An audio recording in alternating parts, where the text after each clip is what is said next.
Hello बच्चों, स्वागत है आप सभी का माय यूट्यूब चैनल मैथ की में।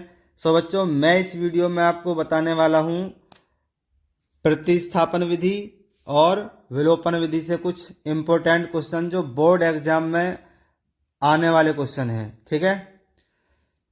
यहाँ पर दो क्वेश्चन हैं प्रतिस्थापन विधि के और दो क्वेश्चन हैं विलोपन विधि के।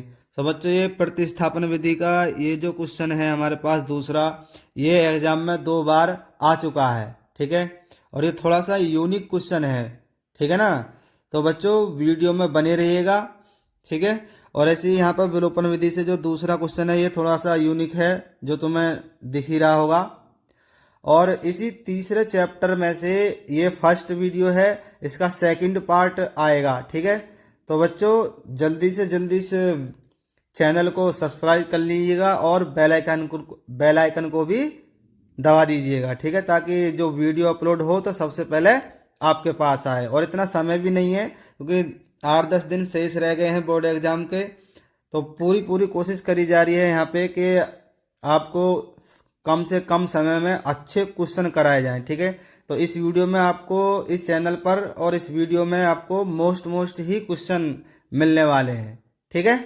तो चलिए हम पहले शुरू करते हैं प्रतिस्थापन विधि से, कुछ क्वेश्चन करते हैं, दो क्वेश्चनों को। ठीक है। ये फर्स्ट क्वेश्चन है हमारे पास चैप्टर 3 का प्रतिस्थापन विधि से। ठीक है ना। इसको हम सब्स्टिट्यूशन मेथड भी कहते हैं। ठीक है। तो बच्चों, हम इसमें करते क्या हैं, दो समीकरण हैं, हमको यहाँ पर रैखिक समीकरण दी गई हैं, इनको हमें x और y के मान निकालने हैं। तो हम करते क्या है इसमें, सबसे पहले या तो हम समीकरण फर्स्ट या समीकरण सेकंड को हम लेते हैं। तो करते क्या है, समीकरण फर्स्ट से या सेकंड से x का मान y के पदों में या y का मान x के पदों में हम लिखते हैं। ठीक है। तो हम समीकरण फर्स्ट को भी ले सकते हैं और सेकंड को भी। तो मैं यहाँ पर समीकरण सेकंड को लेना चाहूँगा। ये तुम लोगों की स्मार्टनेस है कि तुम्हें कौन सा समीकरण से हल करना है, कौन सा तुम्हें इजी लग रहा है। ठीक है। तो मुझे यहाँ पे थोड़ा सही लग रहा है समीकरण सेकंड। मैं ये भी बता देता हूँ कि समीकरण सेकंड ही मुझे थोड़ा सही क्यों लग रहा है इसमें, क्योंकि यहाँ पे एक्स का मान निकालना थोड़ा सा, वैसे तो दोनों ही आसान है, पर मुझे ये सही लग रहा है कि ये वाई का मान माइनस का है, दूसरी साइड जाएगा तो प्लस हो जाएगा, तो एक्स का मान यहाँ पर निकल कर आ जाएगा। ठीक है ना। तो मैं करता हूँ यहाँ पे समीकरण सेकंड से। समीकरण सेकंड से क्या होता है, यहाँ पे y का मान जब माइनस का है दूसरी साइड जाएगा तो कैसा हो जाएगा, प्लस का हो जाएगा। इधर क्या रह जाएगा, x। तो ये आ जाएगा यहाँ पे x बराबर 4, तो यहाँ पे है ही, और ये माइनस का y जब दूसरी साइड जाएगा तो प्लस का y हो जाएगा। ठीक है। तो हमने यहाँ पे करते क्या है, या तो x का मान y के पदों में या y का मान x के पदों में। ठीक है। तो वो समीकरण फर्स्ट से भी कर सकते हैं और सेकंड से भी। तो मैंने यहाँ पे क्या कर लिया, समीकरण सेकंड से x का मान निकाल लिया y के पदों में। तो इसको हम मानेंगे समीकरण थर्ड। तो इसको हम हमेशा समीकरण थर्ड मानेंगे। ठीक है। अब हम करते क्या है, यहाँ पे x का मान जो निकल कर आया है, अगर हम समीकरण सेकंड से कर रहे हैं तो हम इस मान को किस में रखेंगे, फर्स्ट में। और यदि हम समीकरण फर्स्ट से यहाँ पर कर रहे हैं तो इस मान को हम कहाँ पर रखेंगे, समीकरण सेकंड में। ठीक है।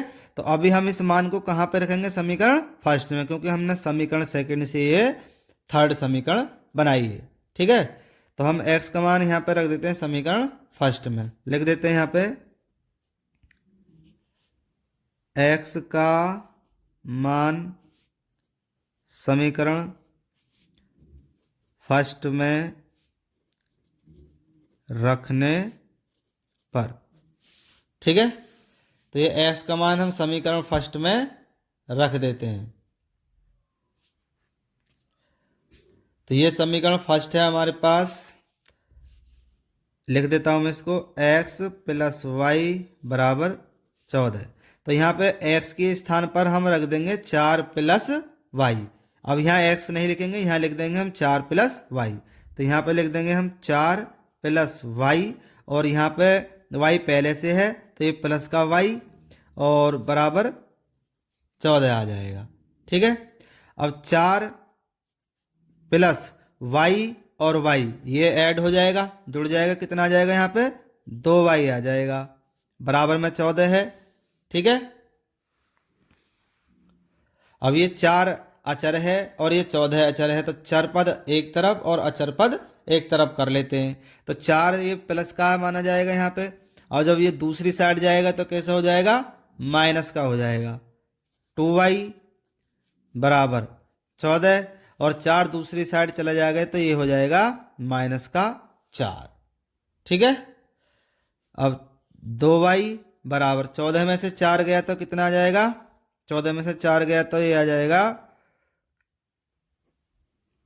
10। ठीक है, अब 2 कहाँ चला जाएगा, ये अपॉन में, जो वैसे यहाँ पे गुणा में होता है तो वो कहाँ चला जाता है, भाग में चला जाता है, यानी बटे में चला जाता है। तो ये आ जाएगा यहाँ पे 10/2, तो ये हो जाएगा 2 पंजे 10, तो y की वैल्यू आ जाएगी यहाँ पे 5। ठीक है, अब इस y के मान को हम कहाँ पे रख देंगे, ये y का मान हमको रखना होगा ये समीकरण जो थर्ड हमने बनाई है हमेशा। ठीक है, इसको हमें समीकरण थर्ड में रखना होगा, तो हम ये रख देते हैं y का मान समीकरण थर्ड में रखने पर। ठीक है, तो y का मान हम समीकरण थर्ड में रख देते हैं। तो समीकरण थर्ड को मैं एक बार फिर से लिख लेता हूँ, x बराबर 4 प्लस y। ठीक है, तो यहाँ पे y है तो y का मान हम कितना रख देते हैं यहाँ पे 5, तो ये आ जाएगा x बराबर 4 प्लस y का मान कितना 5, ये हमने 5 रख दिए यहाँ पे, तो x की वैल्यू आ जाएगी हमारे पास 4 + 5 कितना आ जाएगा 9 आ जाएगा यहाँ पे। ठीक है, तो हम लिख देते हैं अतः x बराबर 9 तथा y बराबर 5। तो बच्चों ये हमारे समीकरणों का हल हो जाएगा। ठीक है, ये आ जाएगा तुम्हारा आंसर। तो बच्चों इसको कहते हैं हम प्रतिस्थापन विधि। एक बार दोबारा से देख लीजिएगा अगर कोई दिक्कत आ रही है तो। ठीक है, नेक्स्ट क्वेश्चन पर चलते हैं, दूसरे क्वेश्चन पर चलते हैं। सो बच्चों ये क्वेश्चन नंबर 2 है जो जिसे हम प्रतिस्थापन विधि से करने वाले हैं। ठीक है, तो सेम ऐसे ही या तो समीकरण फर्स्ट से या समीकरण सेकंड से कर लीजिएगा। ठीक है, तो हम इसमें समीकरण फर्स्ट से निकालते हैं। ठीक है, ये हमको थोड़ा आसान लग रहा है, यहाँ पे y का मान आसानी से निकल जाएगा x के पदों में। ठीक है ना, तो हम लिखते हैं यहाँ पे समीकरण फर्स्ट से, तो ये हमारे पास 3x - y बराबर 3। अब ये y दूसरी साइड आ जाएगा और ये 3 इस साइड आ जाएगा। ठीक है ना, तो ये हो जाएगा 3x, ये 3 प्लस का है, जब बराबर के दूसरी साइड होगा तो होता क्या है बच्चों, बराबर के जब दूसरी साइड को किसी संख्या को ले जाते हैं तो चिन्ह चेंज हो जाता है। अगर माइनस का है तो प्लस का हो जाएगा और प्लस का है तो माइनस का हो जाएगा। ठीक है, तो ये प्लस का 3 है जो दूसरी साइड आएगा तो माइनस का 3 हो जाएगा, और ये माइनस का y है दूसरी साइड गया तो प्लस का y हो गया। ठीक है ना, अब हम इसको थोड़ा सा इस तरीके से, ये पेन है ना, इसको इस तरीके से हम चेंज कर देते हैं। ठीक है, y को इधर लिख देंगे, ये आ जाएगा y बराबर 3x - 3। ये बन गया बच्चों हमारे पास समीकरण थर्ड। तो यहाँ y का मान हम किस में रख देंगे, अगर हमने यहाँ पे समीकरण फर्स्ट से किया है तो किस में रखेंगे, इस मान को सेकंड में, और सेकंड से किया है तो फर्स्ट में रख देंगे। ठीक है, तो इसे हम फर्स्ट से करा है तो इस मान को हम किस में रखेंगे, सेकंड में। ठीक है ना, तो ये आ जाएगा यहाँ पे y का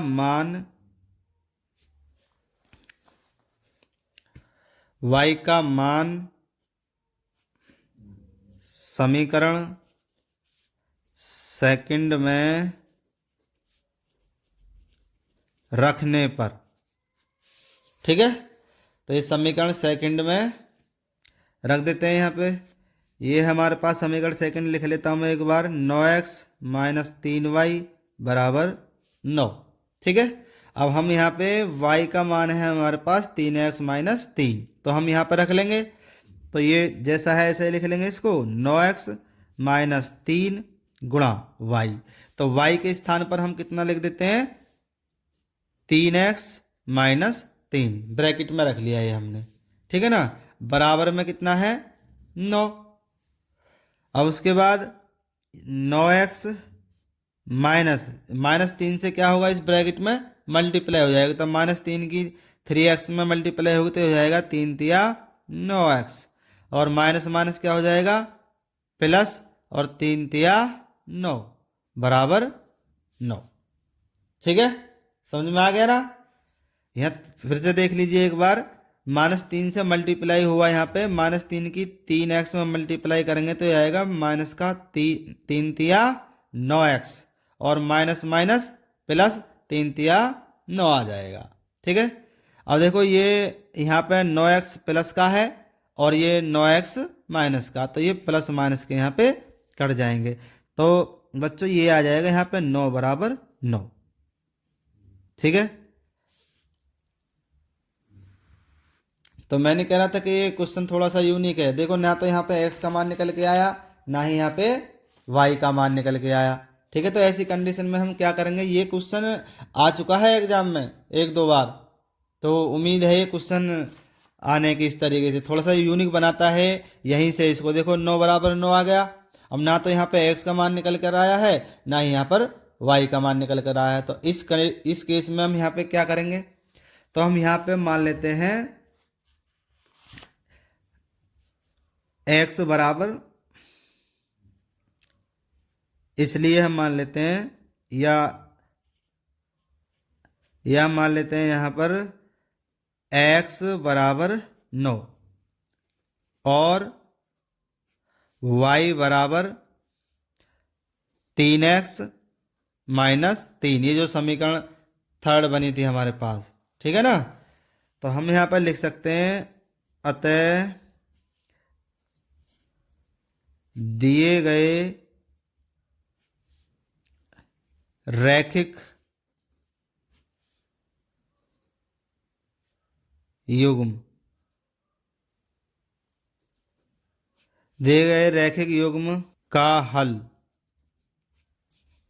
यहाँ पर हम क्या कह सकते हैं, x बराबर 0 और y बराबर 3x माइनस 3, जो कि हमने समीकरण थर्ड बनाई थी यहाँ पे। ठीक है ना, तो हम कह सकते हैं अतः दिए गए रैखिक समीकरण युग्म का हल x बराबर 0 और y बराबर 3x माइनस 3 है। ठीक है, ये क्या आ जाएगा, यहाँ पे आंसर आ जाएगा। चलिए अब चलते हैं हम यहाँ पे विलोपन विधि की तरफ। ठीक है, विलोपन विधि के सवाल करेंगे। सो बच्चों, विलोपन विधि का मतलब है यहाँ पे विलोपन का मतलब है यहाँ पे विलुप्त हो जाना, यानी एक तरीके से गायब हो जाना। ठीक है ना, इस विधि को हम विलोपन विधि कहते हैं। यहाँ पे हमको क्या गायब करना है, ऐसा नहीं है कि हमको यहाँ पे जादू दिखाना है कि कुछ भी हम गायब कर देंगे, पर बट है ऐसा ही कुछ। ठीक है, तो विलोपन विधि का मतलब है जैसे कि यहाँ पे x या y है, तो यहाँ पे इसको हमें काटना है, एक तरीके से गायब कर देना है क्वेश्चन में से। तो उसके लिए हमको करना क्या होता है, तो हमको पहले ही यहाँ पर डिसाइड करना होगा बच्चों के हमको x काटना है या y काटना है, y को गायब करना है या x को गायब करना है। ठीक है, वो भी डिपेंड करता है। यहाँ पे दो चीज़ें होती है। पहली क्या चीज़ है यहाँ पे, पहला चीज़ है यहाँ पे x या y के गुणांक बराबर होने चाहिए।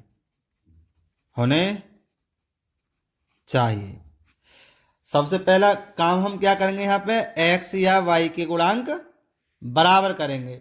ठीक है, अगर ये काम x काटना है तो x के गुणांक बराबर होने चाहिए, और y काटना है तो y के गुणांक बराबर होने चाहिए।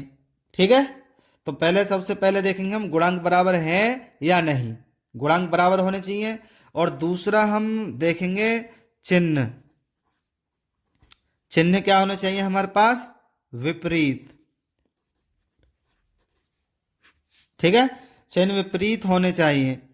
चिन्ह विपरीत होने का मतलब है एक प्लस का है तो दूसरा, एक समीकरण में अगर प्लस का है कोई गुण, एक्स का गुणांक ले लीजिए, मान लीजिए एक्स का गुणांक अगर प्लस में है तो दूसरे समीकरण में वो फिर माइनस का होना चाहिए, वाई।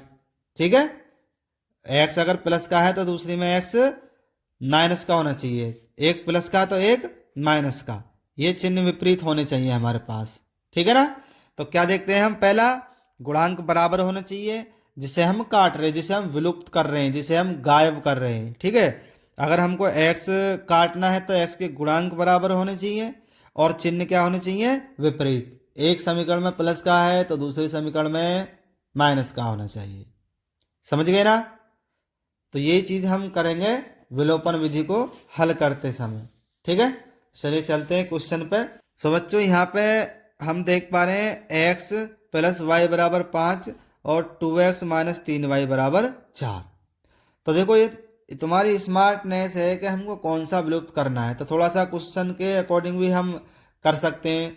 तो हम यहाँ पे गायब करना चाहेंगे, हम यहाँ पर विलोपन है ना, विलुप्त, तो हम यहाँ पे विलुप्त करना चाहेंगे y को। क्यों, क्योंकि यहाँ पर देखो चिन्ह तो ऑलरेडी विपरीत है, एक समीकरण में प्लस का है तो एक में माइनस का है। अब यहाँ पे y का गुणांक कितना मानेंगे हम, 1, और यहाँ पे कितना दे रखा है, 3, तो हम यहाँ गुणांक बराबर कर सकते हैं। उसके लिए हमको क्या करना होगा, समीकरण फर्स्ट में हमको 3 से मल्टीप्लाई करना होगा। ठीक है, तभी तो यहाँ पे 3y आएगा और यहाँ पे 3y है ही, तो गुणांक बराबर हो गया और चिन्ह विपरीत है। ठीक है, तो चिन्ह विपरीत होंगे तो हम जोड़ देंगे और चिन्ह विपरीत नहीं होंगे तो फिर हम चिन्ह भी विपरीत कर सकते हैं। उसके लिए हमको क्या करना होगा, समीकरणों को घटाना होगा। ठीक है, तो अभी हम इस समीकरण को क्या करेंगे, जोड़ेंगे। उससे पहले हम क्या करेंगे, इसमें गुणांक बराबर करते हैं सबसे पहले, तो हम लिख देते हैं समीकरण फर्स्ट में, समीकरण फर्स्ट में 3 से गुणा करने पर। ठीक है, समीकरण फर्स्ट में हम क्या कर देते हैं, 3 से गुणा कर देते हैं। तो ये गुणा करने के बाद कुछ इस तरीके से आएगा, 3x प्लस 3y बराबर, अब 3 की 5 में मल्टीप्लाई करेंगे तो क्या आएगा बच्चों, 3 पंजे 15। ठीक है ना, तो ये कुछ समीकरण हमारे पास इतना आ गया। अब सेकंड समीकरण कितनी है हमारे पास, 2x माइनस 3y बराबर 4। तो हम क्या कर देते हैं, इनको जोड़ने पर हम यहाँ पे इन्हें जोड़ देते हैं। ठीक है, तो जोड़ने पर ये आएगा, देखो 3y प्लस का है और 3y माइनस का, तो ये गया यहाँ पे कट, और ये कट गया मतलब ये हो गया गायब, विलुप्त हो गया है यहाँ से। ठीक है, तो इसी विधि को हम बोलते हैं बच्चों विलोपन विधि। तो आगे हम सॉल्व करते हैं इसे, यहाँ पे x और y के मान निकालने ना हमको विलोपन विधि से। तो ये आएगा, देखो प्लस प्लस के कितने हो गए, 5x, और ये कितना दे रखा है 15, और 4 कितना हो जाएगा, ये 19। ठीक है, तो ये आ जाएगा यहाँ पे 5x बराबर 19 आ गया। अब ये 5 कहाँ चला जाएगा, x के गुणा में है तो ये कहाँ जाएगा, भाग में चला जाएगा, अपॉन में चला जाएगा, तो x इक्वल टू आ जाएगा हमारे पास 19/5। ठीक है, अब हम करते क्या है यहाँ पे, ये विलोपन विधि तुमको समझ में आया, यही जो गायब हो गया ना यहाँ से, विलुप्त हो गया भाई अब इतना, तो इसी को हम विलोपन विधि बोलते हैं। ठीक है, अब यहाँ से हम x का मान या तो समीकरण फर्स्ट में रख देंगे या सेकंड में, ये इच्छा है, कोई सी में भी रख सकते हैं, लेकिन ये फिर भी तुम लोगों की स्मार्टनेस रहेगी कि हमको ये कौन से समीकरण में रखना आसान पड़ेगा। ठीक है, ऐसे नहीं है कि आंख मीच के हम कोई सी भी समीकरण में रख देंगे। अगर फर्स्ट में आसान रहेगा तो फर्स्ट में रखेंगे और सेकंड में आसान रहेगा तो सेकंड में। ठीक है, तो हम फर्स्ट में रखना चाहेंगे यहाँ पे, क्योंकि फर्स्ट में हमारा सिंपल समीकरण दे रखी है, आराम से रख देंगे, सॉल्यूशन आसान हो जाएगा। ठीक है, x प्लस वाई बराबर 5। तो हम करते क्या है, यहाँ पे लिख देते हैं, पहले तो लिखना होगा x का मान समीकरण फर्स्ट में रखने पर। ठीक है, तो x का मान हमने समीकरण फर्स्ट में रख दिया।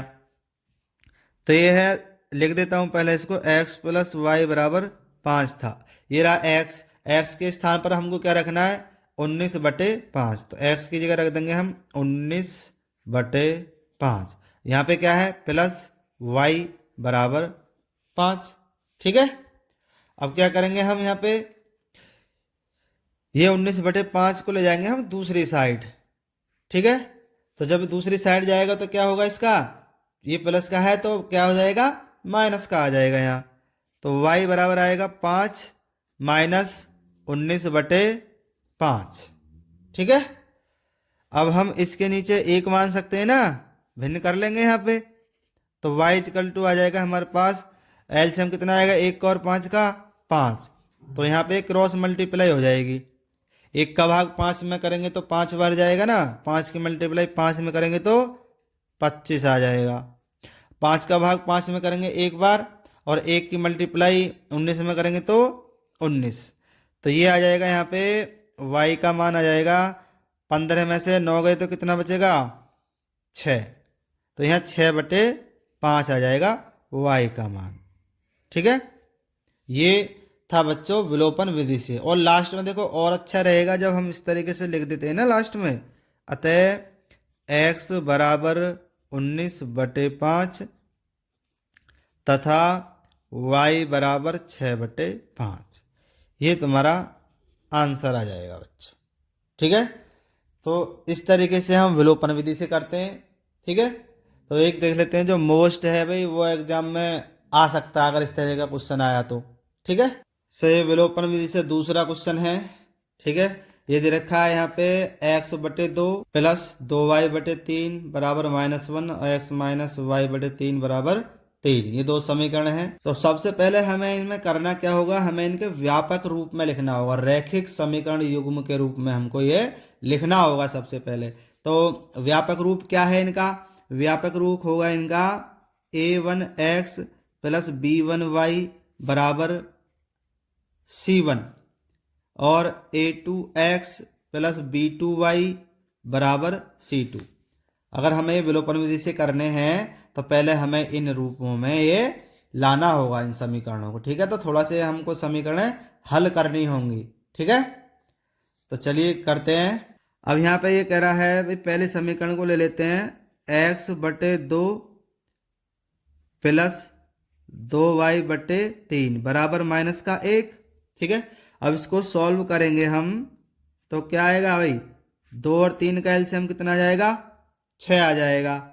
तो यहाँ पर 2 से डिवाइड करेंगे 6 को कितनी बार जाएगा, 3 बार। 3 की मल्टीप्लाई ऊपर करेंगे x में तो 3x आ जाएगा, प्लस 3 से डिवाइड करेंगे 6 को 2 बार, 3 दूनी 6। 2 की मल्टीप्लाई 2y में करेंगे तो 2 दूनी 4y माइनस का 1। ठीक है, अब इसके नीचे हम 1 मान सकते हैं ना। ठीक है, तो यहाँ पे ये क्या हो जाएगा, क्रॉस मल्टीप्लाई हो जाएगी। यहाँ बराबर का चिन्ह है तो बराबर में क्रॉस की मल्टीप्लाई करते हैं। ठीक है, तो जब क्रॉस मल्टीप्लाई करेंगे तो 1 की मल्टीप्लाई हम करेंगे 3x प्लस 4y में तो सेम आ जाएगा ना, 3x प्लस 4y। तो ये आएगा 3x प्लस 4y बराबर 6 की मल्टीप्लाई -1 में करेंगे तो ये आएगा -6। तो ये बन जाएगा यहाँ पे समीकरण फर्स्ट। तथा अब दूसरी समीकरण को हम उतार लेते हैं। क्या है हमारे पास, x माइनस y/3 बराबर का 3। ठीक है, तो इसको भी हम सॉल्व करते हैं भाई। इसके नीचे 1 मान सकते हैं क्या, बिल्कुल मान सकते हैं। ठीक है, अब 1 का और 3 का एलसीएम कितना आएगा, 3। तो 1 का भाग 3 में करेंगे 3 बार, 3 की मल्टीप्लाई ऊपर करेंगे तो 3x माइनस 1 का क्रॉस इधर मल्टीप्लाई होगी -y बराबर 3। ठीक है, इसके बटे में 1 मान लेंगे तो बराबर में हम क्या करते हैं, क्रॉस मल्टीप्लाई। तो यहाँ पे आ जाएगा हमारे पास 1 की मल्टीप्लाई इतने में करेंगे तो ये आ जाएगा 3x माइनस का y और 3 की मल्टीप्लाई 3 में करेंगे तो कितना जाएगा 9। ये बन गया हमारे पास यहाँ पर समीकरण सेकंड। ठीक है, तो ये हम इसको किस रूप में लेकर आ गए, हम इनको इस रूप में लेकर आ गए हैं। ठीक है, अब इनको इनसे हमें क्या करना है, विलोपन विधि से हमको हल करना है।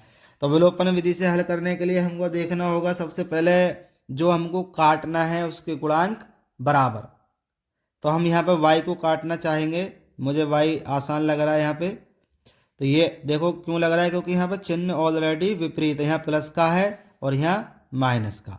ठीक है, और यहाँ y का गुणांक है 4 और यहाँ y का गुणांक मान लेंगे हम, कुछ भी नहीं है ना, तो 1 मान लेंगे। ठीक है, तो 1 यहाँ पे 1 है और यहाँ पे 4, तो गुणांक बराबर करने के लिए हम क्या करेंगे, समीकरण सेकंड में 4 से गुणा कर लेंगे। ठीक है, तो हम यहाँ लिख लेते हैं समीकरण सेकंड में 4 से गुणा करने पर। ठीक है, तो हम समीकरण सेकंड में 4 से गुणा कर लेते हैं, तो ये हो जाएगा 4 तिया 12, 12x माइनस 4y, और 4 से 9 में मल्टीप्लाई करेंगे तो 9 चौक 36। ठीक है, अब समीकरण फर्स्ट को उतार लेते हैं भाई। तो ये कितना समीकरण फर्स्ट है हमारे पास, 3x प्लस 4y बराबर माइनस का 6। ठीक है, तो क्या कर देते हैं, इन्हें हम जोड़ देते हैं, जोड़ने पर। तो ये जोड़ने पर आ जाएगा। ठीक है, जब जोड़ेंगे तो ये देखो माइनस का 4y और ये प्लस का 4y, तो ये यहाँ पे कट जाएगा, विलुप्त हो गए यहाँ पे। तो ये 12 और 3 कितना आ जाएगा, 15x बराबर, ये 36 में से माइनस का 6 गया तो कितना बचेगा भाई, 30 बचेगा। ठीक है, अब ये 15x के गुणांक में है तो कहाँ चला जाएगा, 15 अपॉन में, तो x इक्वल टू बचेगा यहाँ पे 30/15, 15 दूनी 30, तो x इक्वल टू हमारे पास आ जाएगा 2। ठीक है, x बराबर 2 आ गया हमारे पास। अब इस x के मान को हम समीकरण फर्स्ट में भी रख सकते हैं और सेकंड में भी, तो जो आसान लगे हम उसमें रख सकते हैं। ठीक है, तो x का मान हम रखना चाहेंगे समीकरण फर्स्ट में, लिख देते हैं यहाँ पे x का मान समीकरण, लिख देते हैं यहाँ पे x का मान समीकरण फर्स्ट में रखने पर। ठीक है, x का मान समीकरण फर्स्ट में रख देते हैं, तो समीकरण फर्स्ट है हमारे पास 3x प्लस 4y बराबर माइनस का 6। अब यहाँ x का मान रख देते हैं यहाँ पे 3, तो यहाँ है ही हमारे पास x की जगह रख देते हैं हम 2 प्लस 4y बराबर माइनस का 6। ये हमने यहाँ पे x का मान रख दिया। ठीक है, तो ये कितना हो जाएगा, 3 दूनी 6 प्लस 4y बराबर माइनस का 6।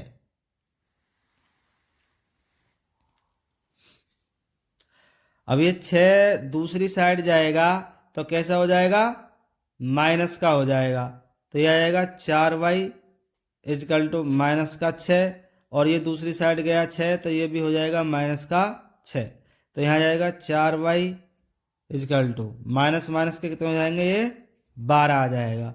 ये 4 कहाँ चला जाएगा, अपॉन में। ठीक है, 4 चला जाएगा अपॉन में, तो y इक्वल टू आ जाएगा हमारे पास माइनस का 12/4, 4 तिया 12। ठीक है, तो ये आ जाएगा हमारे पास y इक्वल टू 4 तिया 12 माइनस का 3। ठीक है, तो x का मान हमारे पास आया कितना, 2, और y का कितना आ गया हमारे पास 3। ठीक है, सो इस वीडियो में इतना ही। सो बच्चों, इस वीडियो को और पसंद आई हो तो लाइक, सब्सक्राइब कर दीजिएगा। ठीक है, धन्यवाद।